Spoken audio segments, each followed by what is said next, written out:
안녕하세요. 인사이트 멘토 박정혁 대표입니다. 오늘은 여러분과 함께 일 못하는 사람들의 세 가지 특징이라는 제목으로 이야기를 나눠볼까 합니다. 누구나 일 잘하는 사람이 되기를 원합니다. 하지만 현실에서는 일을 잘한다는 칭찬보다는 일을 못한다는 이런 지적이나 비난을 받는 경우가 훨씬 더 많습니다. 사실 일을 잘한다는 것은 쉬운 일이 아니죠. 그리고 일을 잘한다는 것의 기준도 사실은 좀 명확하지 않습니다. 그 이유는 회사 규모, 업종, 직무, 구성원 성향 등의 다양한 변수가 있기 때문에 일을 잘한다는 것이 단순히 딱 이거다라고 말씀을 드리는 것은 어렵습니다. 하지만은 일 못하는 사람들의 특징은 이러한 변수 관계없이 거의 동일합니다. 그렇기 때문에 오늘은 일 못하는 사람들의 세 가지 특징을 통해서 여러분이 일을 못하는 사람에서 일을 잘하는 사람으로 탈바꿈하는 이런 계기가 되었으면 합니다. 그런 마음에서 오늘 영상을 준비해 보았습니다. 그러면은 그 세 가지 특징이 무엇인지 지금 바로 시작하겠습니다. 첫 번째, 일 못하는 사람들의 세 가지 특징 첫 번째는요. 지시사항을 정확하게 이해하지 못합니다. 사실 이런 일 못하는 사람들의 특징을 보면은 실제로 여러분도 많이 보시겠지만 열심히는 됐다 열심히 해요. 정말 되게 열심히 하는데 정작 엉뚱한 것만 해오는 거죠. 이러한 이유는 뭐 여러 가지가 있겠습니다. 뭐 1 차적으로는 경청을 하지 않아서 제대로 이렇게 주의 깊게 듣지 않아서 그럴 수도 있고요. 그런데 이런 경청의 문제도 있지만 가장 근본적으로는 이해력이나 요약 능력이 매우 떨어지기 때문에 그렇습니다. 그런데요, 정작 이 당사자는 이거를 자기가 단순히 이해 능력이 부족하고 요약 능력이 부족하다는 것을 받아들이지 못하고 '아 난 센스가 없어서 회사 생활이 참 힘들어.' 아니면은 '내가 눈치가 없어서 참 회사 생활이 힘들어.' 이렇게 착각을 합니다. 아닙니다. 제가 수많은 직장인 분들도 개인 지도도 해 보고 또 클래스도 해 보고 많이 제가 가르쳐 보았습니다. 그런데요, 이렇게 말씀하시는 분들 치고 제가 미션을 줘 보고 여러 가지 과제를 시켜 보면은 이해력이나 요약 능력이 현저히 떨어지는 것을 볼 수 있습니다. 그럼 이런 분들은 어떻게 해야 이런 그 지시사항을 정확하게 이해를 하고 일을 잘하는 사람으로 변신할 수 있을까요? 해결책을 드리겠습니다. 이러한 유형의 분들이라면은 이런 해결책이 있습니다. 일단 주제가 뚜렷한 자기계발서와 같은 이런 책을 한 권 구입을 한 다음에 이걸 읽어 봅니다. 그리고 나서 각 챕터별로 중요한 키워드들을 이 A4 한 장에다가 한 장 분량으로 이렇게 적어 봅니다. 그러니까 뭐 꼭 완벽한 문장을 적으라는 게 아니라요. 그 챕터에서 중요한 키워드를 이렇게 쭉 적어 봅니다, 이렇게. 그게 하나가 될 수도 있고 뭐 여러 개가 될 수도 있죠. 어찌 되었든 그 챕터에서 중요한 키워드를 쭉 나열해서 적어 봅니다. 그리고 나서 이러한 과정들이 익숙해지면요. 책 전체의 내용을 A4 한 장에다가 중요 키워드 중심으로 쭉 적어 봅니다. 여기도 마찬가지로 완벽한 문장으로 이렇게 안 적어 보셔도 되거든요. 그러니까 다시 말씀드리면은 챕터가 5개가 있는 책을 읽었다면은 처음에는 A4 5장이 나오겠죠. 챕터당 한 장씩 요약을 하니까. 그런데 여러분이 이렇게 이런 능력들이 점점 발달되고 향상되면은 이제 책 한 권도 A4 한 장에 키워드를 쭉 적을 수가 있습니다. 이렇게 10권 정도만 하시면은 여러분이 어디 가서도 요약 능력도 좋고 이해력도 향상되기 때문에 일 잘한다고 칭찬받고 인정받을 겁니다. 제가 실제로 이거는 10 권이라고 말씀드리는 거는 개인차가 있기 마련이에요. 머리가 좀 좋고 좀 이렇게 두뇌 회전이 빠른 분들은 한 5권 정도에서도 엄청나게 향상이 되는 경우도 봤고요. 좀 이해력이 늦거나 좀 이런 요약 능력이 부족하고 순발력이 부족하고 이런 분들은 한 뭐 20 권, 30 권까지도 해 봤어요. 어쨌든 평균적으로는 10권 정도를 해 보시면은 이러한 이해력과 요약력이 아주 향상되고 여러분이 일을 하시는데 상당히 편안함을 느끼실 수 있을 거라 저는 확신합니다. 그러면 이제 두 번째, 일 못하는 사람들의 특징 두 번째는 뭐냐면요. 속도가 너무 늦습니다. 사실 이게 속도감이 이렇게 없는 속도가 늦는 분들은 보통 어떤 마인드셋을 갖고 있냐면 '아 나는 일을 뭔가 이렇게 여러 번 반복하고 수정하고 검토하는 것보다 한 번에 꼼꼼하게 해서 잘 끝내고 싶어라는 이상한 어설픈 완벽주의 성격입니다. 한마디로 말하면 어설픈 완벽주의자죠. 정작 자신의 능력도 없는데 어설프게 완벽함을 추구하려고 그래요. 안 됩니다. 여러분도 보시겠지만 정말 일을 잘하는 분들은 어떻게 일을 하세요? 일러 데드라인이 3월 15일이라고 한다면은 그 데드라인 전에 예를 들어 3월 7일이나 8일 정도쯤에 일을 일단 1차적으로 끝냅니다. 그리고 나서 중간 보고를 하거나 아니면 그렇지 않더라도 스스로 이렇게 검토를 하고 또 수정하고 하면서 남은 데드라인 동안 여러 번 반복해서 검토와 수정을 합니다. 이런 식으로 해서 일을 제대로 마무리를 하죠. 그런데 속도감이 없는 분들은 이거를 3월 14일까지 끌어안고 있는 겁니다. 제대로 하지도 못하면서. 그리고 제가 드리고 싶은 말씀은 일 잘하는 분들 아까 특징 말씀드린 것처럼 원래 이렇게 속도감이 있어야만 잔실수를 줄일 수 있습니다. 그런데 이렇게 잔실수가 많은 분들 있죠. 이렇게 아주 어이없는 뭐 오타를 낸다든지 아주 숫자 같은 것도 어이없는 실수를 하는 분들 있잖아요. 일하다가 보면 회사에서. 이런 분들 보면 속도감이 없는 분들이에요. 속도가 빨라서 실수가 나는 경우보다 속도감이 없고 너무 느리게 하고 그냥 일을 못해서 잔실수가 발생하는 거예요. 한마디로 집중력이 부족하기 때문에 잔실수도 나오는 거고 속도가 없는 거예요.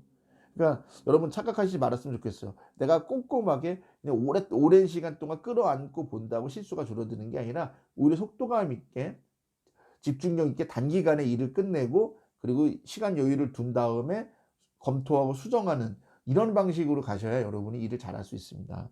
그러면 이제 이렇게 속도가 늦은 분들은 어떤 솔루션을 드리면 좋냐? 지금부터 말씀드리겠습니다.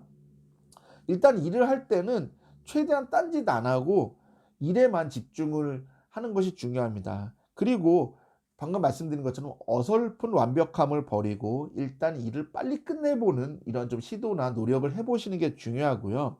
그리고 나서 남은 시간에 이런 검토와 수정을 하는 이런 일 프로세스를 이러한 프로세스로 좀 이렇게 습관을 들이는 것이 중요합니다.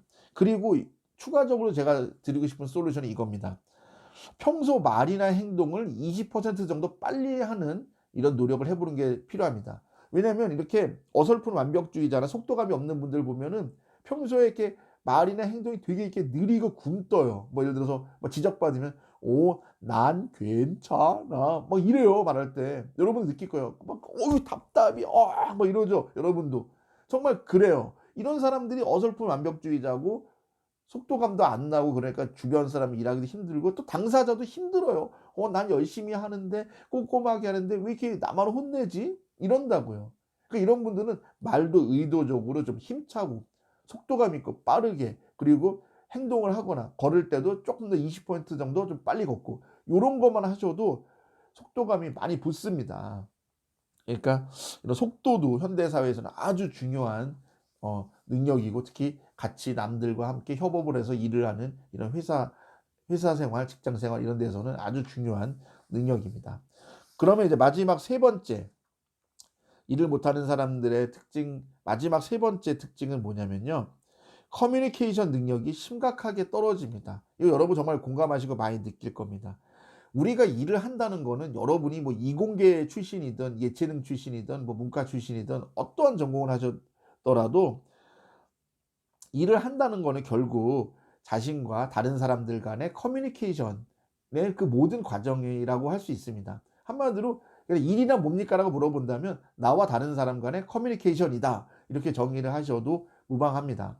그 정도로 커뮤니케이션 능력이 중요한데 일을 잘 못하는 분들은 이런 커뮤니케이션 능력이 완전 꽝입니다. 그러니까 예를 들면 어떤 거냐면요. 뭐 회의 시간에 엉뚱한 얘기를 한다든지 뭐 아니면 하나만한 이야기를 한다든지 뭐 이러거나 아니면은 시키는 것도 제대로 하지 않으면서 자기 권리면 막 주장한다든지 그러니까 평소에 일 되게 못하고 인사고과도 엉망인데 내 휴가 찾아 먹겠다고 아니면 뭐 내가 이런 일이 터져서 가족의 일이 있어서 아니면 어디 병원에 가야 돼서 급하게 뭐 반차를 써야 돼요. 뭐 이럴 때 근데 사실 그런 분들한테는 잘 안 내주고 싶잖아요. 반차나 이런 휴가 같은 거. 그러면은 왜 내 마음 이해 못 해주냐? 왜 내 요구를 묵살하냐? 이렇게 하는 거죠. 원래 근데 여러분 사회생활이 기브 앤 테이크잖아요. 일을 잘하는 사람한테 그런 반차 휴가라든지 이렇게 급작스러운 이런 요청에 회사에서도 잘 응해 주는 거지, 일 못하는 사람이 그러면은 안 되잖아요. 그래서 이렇게 커뮤니케이션의 능력이 부족하고 심각하게 떨어지는 분들은 회사 생활 내내 맨날 자기가 억울하다, 나만 억울하다 이런 말씀을 하세요. 이런 분들이 커뮤니케이션 능력이 부족해서 그렇거든요. 특히 이런 분들은 왜 회사에서 아주 심각하게 이렇게 좀 일을 못하는 사람으로 분류되고 또 이렇게 좀 한마디로 좀 많은 직장 상사들이 좀 이렇게 꺼려하는 이런 직원이 되냐면요. 이거를 일을 주었을 때 뭔가 이렇게 일을 끌어안고 터뜨리는 거예요. 그러니까 예를 들어서 중요한 일을 이 사람한테 줬어요. 그런데 이거를 아까 말씀드린 대로 3월 15일이 데드라인이라면은 3월 7일이나 8일쯤 끝내서 부장님께 보고를 하고 중간 보고를 해서 미비한 거를 고치고 해야 되고, 만약에 내가 3월 7일이나 8일까지 계속 해 봤는데 도저히 할 수 없으면 부장님께 보고를 하면 부장님이 다른 직원에게 일을 토스할 수 있죠. 그래서 3월 15일 안에 일을 끝낼 수 있는데, 이게 커뮤니케이션 능력이 떨어지고 또 매사 이렇게 억울하다고 생각하고 오해하는 이런 분들은 자기가 잘해 보겠다고 3월 14일 심지어 3월 15일 아침까지 끌어안고 있어요. 그럼 3월 15일 됐어. 부장님이 누구 씨 지금 어떻게 됐습니까? 보고해 주세요. 못 하겠는데요. 제가 계속 했는데 오늘 새벽까지 밤 안 자고 2주 동안 밤새서 했는데 맨날 야근하고 있는데 못 하겠는데요. 이러는 거예요. 그러니까 이거를 이제 회사 용어는 그러죠. 끌어안고 터트린다. 그러니까 끌어안고 터트린다 이러죠. 이런 유형의 분들이 소위 말하는 커뮤니케이션 능력이 현저하게 부족하고 떨어지는 분들이에요. 그러니까 이거는 혼자 죽는 게 아니라 다 같이 죽는 거예요, 한마디로. 그래서 이런 분들이 생각보다 많고, 아마 이 영상을 보는 분들 중에서도 나도 그랬던 경험이 있다라는 분들 솔직히 있을 것 같아요. 근데 물론 뭐 이해는 합니다. 이런 분들하고 제가 깊이 얘기를 나눠보면요, 그런 얘기를 해요. 아, 왜 중간 보고를 안 하세요? 못하겠으면은 못하겠다고 부장님께 말씀드리면 되잖아요 라고 이게 제가 조언을 드리면 이런 얘기를 해요. 무서워요. 부장님한테 막 깨지고 혼나고 그런 게 너무 무서워요. 그리고 나만 바보 되는 것 같아요. 이런 분도 계시고, 어떤 분은 알겠는데요, 저 되게 뻘쭘해요 막 이래. 그러니까 요즘 20대 분들이 이렇게 뭔가 나이차 나는 분들하고 뭔가 이렇게 사회생활이나 이렇게 커뮤니케이션을 해본 경험이 없어서 그런지 이게 좀 나이차가 나는 분들, 직장 상사분들이나 이런 분들하고 뭔가 소통하는 게 되게 어렵다고 해요. 그리고 뭐가 어렵냐고 물어보면은 뻘쭘하다 이런 표현을 되게 많이 쓰시더라고요, 저한테. 뭐 이런 분도 계시고, 또 어떤 분은 나만 뒤집어 쓰는 것 같아요. 우리 뭐 고스톱이나 이런 거 뭐 독박 쓴다고 그러죠. 나만 뒤집어 쓰는 것 같고 나만 독박 쓰는 것 같아요. 막 이런 말씀을 하세요. 근데 맞아요.